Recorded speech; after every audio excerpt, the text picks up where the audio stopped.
naglakbay na mag-isa upang aking malimutan mga kaapihan dinanas.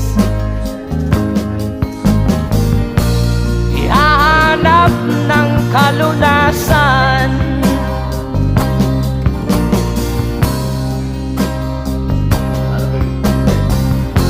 kami hinamak ng lubusan, inapit, tinatawanan, kami itinuring na basahan.